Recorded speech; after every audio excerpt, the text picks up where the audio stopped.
কিছু কিছু সময় না মানুষ এত অসহায় থাকে যে সে কিছু করতে পারে না, সে চেয়েও কিছু করতে পারে না। সে জানে তার আশেপাশে অনেক কিছু ভুল হচ্ছে, অন্যায় হচ্ছে, অধর্ম হচ্ছে, তাও সে চুপ করে থাকে।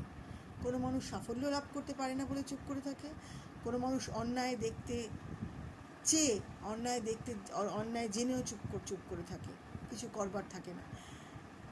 যে মানুষটা ক্রমাগত চেষ্টা করছে অন্যায়ের সাথে লড়াই করার, কিন্তু সে পারছে না, তাকে ক্ষমা করে দেবেন। কারণ বুঝবেন যে তার হয়তো এমনভাবে হাত পা বাঁধা আছে যে সে নিজে থেকে অনুভব করছে যে তার চারপাশটা অনেক অধর্মের মধ্যে সে আছে এবং তার চারপাশে অনেক অধার্মিক কাজকর্ম হচ্ছে, কিন্তু তাও সে কিছু করতে পারছে না। তখন বুঝবেন যে সে মানুষটা সত্যিই অপারগ। বা ধরুন কোনো মানুষ কর্মক্ষেত্রে বিফল হচ্ছে, সে চেষ্টা করছে কিন্তু সে পারছে না। কোনো মানুষটা ধরুন শারীরিকভাবে খুব অসুস্থ, সে চেষ্টা করছে রিকভার করার, আপনাকে ভীষণভাবে তার সেবা করতে হচ্ছে, কিন্তু আপনি দেখছেন যে সে পারছে না নিজেকে তুলে ধরতে, তাকে ক্ষমা করে দেবেন। বিশেষ ক্ষেত্রে বিশেষ সময় আমাদেরকে ক্ষমা করতে জানতে হয়।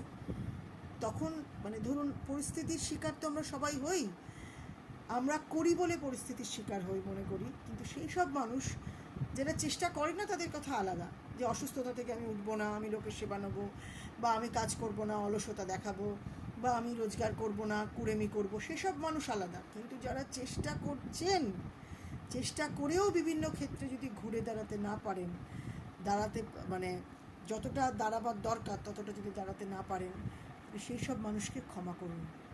সেই সব মানুষকে ক্ষমা করা কিন্তু একটা বিরাট বড় পুণ্যের কাজ। কারণ ওই যে বলা হয় না যে ক্ষমা এক বিরাট গুণ, ক্ষমা তখন এক বিরাট গুণ সেই সব মানুষগুলোর জন্য করা যারা চেষ্টা করেও ঘুরে দাঁড়াতে পারছে না।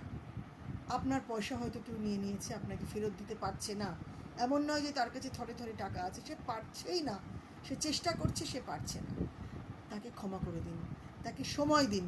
আপনি তখন ধৈর্য রাখুন, নিজের স্থিরতা আনুন। বা ধরুন কোনো একটি মানুষকে আপনাকে অনেক দিন সেবা করতে হচ্ছে, আপনার শ্বশুর শাশুড়ি, বাবা মা, কারণ সে অসুস্থ, সে পারছে না নিজেকে রিকভার করতে, ক্ষমা করে দিন। কোনো একটি মানুষ কাজে বারবার চেষ্টা করেও বিফল হচ্ছে, সে চেষ্টা করছে যে এবার হয়তো তার সফলতা আসবে, কিন্তু সে কিছুতেই পারছে না, ক্ষমা করে দিন। এই সময় সেই সব মানুষরাও যেরকম পরিস্থিতির শিকার হয়, আপনিও সেরকম পরিস্থিতির শিকার হচ্ছেন। তাই জন্যই আপনাকে দিয়ে ভগবান এই কাজগুলো করাচ্ছেন। হয়তো আপনারও পুণ্য, আপনি এই কাজগুলো করতে পারছেন। এইভাবে দেখুন, আপনারও একটা ভালো লাগা, ঈশ্বরের কাছে আপনার একটা ভালো নাম উঠবে নোটবুকে, সেটা ভাবুন।